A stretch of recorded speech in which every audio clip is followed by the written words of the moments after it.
राधे राधे दोस्तों। आप सभी भक्तों को राधा अष्टमी की हार्दिक शुभकामनाएं। दोस्तों, आज हम जानेंगे राधा अष्टमी व्रत के बारे में। राधा अष्टमी व्रत पद्म पुराण के अनुसार माना जाता है कि एक राधा अष्टमी 1000 एकादशी के व्रत के बराबर माना जाता है।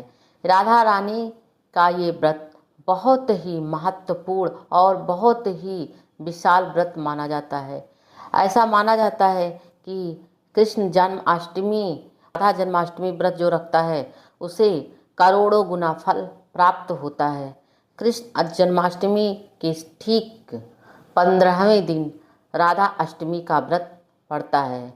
वैसे हमारी जो राधा रानी लाडली जी हैं वो कृष्ण भगवान से 11 महीने की बड़ी हैं और 11 महीने पहले ही उनका जन्म हुआ था, लेकिन उन्होंने 11 महीने तक अपनी आंखें नहीं खोली थी। जब भगवान श्री कृष्ण को उन्होंने देखा था तब पहली बार उन्होंने अपनी आंखें खोली थी। ये भी माना जाता है कि राधा रानी का जन्म कमल से हुआ था। वो उनका प्रादुर्भाव कमल के पुष्प से हुआ था। तो और सुबह राधा रानी का जन्म सुबह सुबह ब्रह्म मुहूर्त में ही, सूर्य की जब पहली किरण हो, सूर्य के पहली किरण से ही उनका जन्म हुआ था। ऐसा अपने पुराणों में, पद्म पुराण में लिखा गया है। और पद्म पुराण में राधा रानी की राधा जन्माष्टमी व्रत की बहुत ही महिमा मानी गई है। राधा जन्माष्टमी कब है, इसकी विधि क्या है, इसका नियम क्या है, पूरी जानकारी आपको इस वीडियो के माध्यम से प्राप्त होगी। तो राधा अष्टमी का व्रत जो है 31 अगस्त दिन रविवार को पड़ रहा है।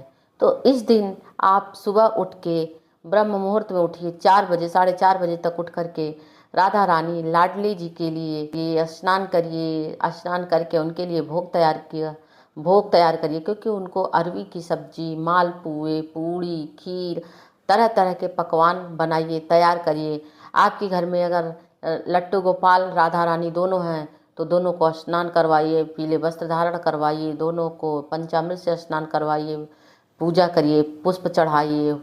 अगर संभव हो तो कमल का फूल भी चढ़ा दीजिए, नहीं संभव है तो लाल रंग के गुलाब चढ़ाइए और भी उनको सुगंधित पुष्प चढ़ाइए, इत्र लगाइए।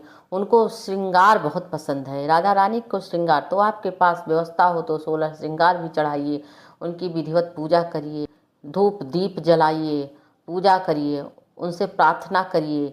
और माना जाता है कि एक एक राधा अष्टमी व्रत जो है, एक राधा अष्टमी व्रत जो है 1000 एकादशी के व्रत के बराबर, उसके तुल्य माना जाता है। तो आप लोग इस राधा अष्टमी का व्रत करिए। कुछ लोगों का कहना होता है कि आप 12 बजे तक कर सकते हैं, रखिए व्रत। और अगर आप व्रत नहीं रख सकते हैं, अगर आप व्रत नहीं रख सकते हैं तो आप भोग लगाइए। जो भोग लगा हुआ है वो आप जो है वो प्रसाद ग्रहण करिए। लेकिन कुछ ऐसी चीज़ें राधा अष्टमी के दिन मत खाइए, जैसे मांस, मदिरा, लहसुन, प्याज आदि का सेवन मत करिए। आप सिर्फ वही जो भोग लगाई हैं, राधा रानी को भोग लगाए हुए हैं, जो वही भोजन आप बिना लहसुन प्याज के सादे भोजन आप ग्रहण करिए और राधा रानी की पूजा करिए। हो सके तो पूरा दिन व्रत रखिए, पारण नवमी में करिए, विधि विधान से राधा जी का पूजा करिए। राधा रानी की बड़ी कृपा होगी आपके ऊपर, क्योंकि राधा रानी ही लक्ष्मी जी की अवतार है, हमारी श्री जी हैं। उनका बहुत ही महत्व है। हमारे पुराणों में राधा अष्टमी का व्रत बहुत ही महत्वपूर्ण माना जाता है। राधा अष्टमी के दिन हमें विधिपूर्वक पूजा करना चाहिए। अगर राधा जी की, कृष्ण जी की मूर्ति हो तो हमें उनकी मूर्ति ही रख के पूजा करें। एक पीढ़ा पटरा ले लें, उस पर लाल रंग के वस्त्र रखें, उस पर कृष्ण भगवान और राधा जी की मूर्ति रखें, क्योंकि राधा कृष्ण एक दूसरे के बिना अधूरे माने जाते हैं। वो दोनों लोग एक ही साथ रखे जाते हैं। और उनकी पूजा करिए, विधिवत प्रार्थना करिए। उसके बाद उनको दीप दान, जो भी विधि विधान बताया है, सारी विधि विधान के साथ उनका पूजा पाठ करके आप इस प्रकार से हर्षोल्लास के साथ राधा अष्टमी का व्रत करिए। क्योंकि कोई भी व्रत है, आप अपने हिसाब से, अपने साधारण तरीके से आप जो भी आपके पास है उतने में ही भगवान खुश हो जाते हैं। ऐसा नहीं है कि राधा रानी हो या हमारे कान्हा जी हो, बहुत कुछ आप अगर राधा राधा सहस्त्र नाम का पाठ करते हैं या राधा जी की स्तुति करते हैं तो राधा रानी प्रसन्न होंगी। लेकिन अगर करते हैं कृष्ण जी की पूजा करते हैं तो राधा रानी भी उससे और भी ज़्यादा प्रसन्न होती हैं, क्योंकि वो एक दूसरे के लिए ही बने हैं।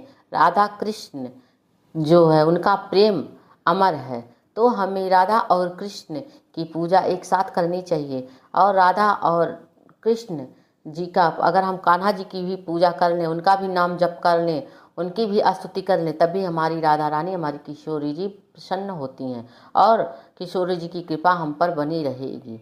इस प्रकार से हमें सरल विधि से, ना बहुत ज़्यादा ताम झाम, ना बहुत ज़्यादा कुछ करके, हमें पूजा पाठ करके, आरती करके और क्षमा याचना करके पूजा समाप्त करना होगा। और हमें व्रत रखना होगा, ब्रह्मचर्य का पालन करना होता है और विधि विधान से हमें पूजा पाठ करके राधा जी से क्षमा याचना करके हमें पूजा को समाप्त करना होता है। और नवमी के दिन हम पारण करेंगे।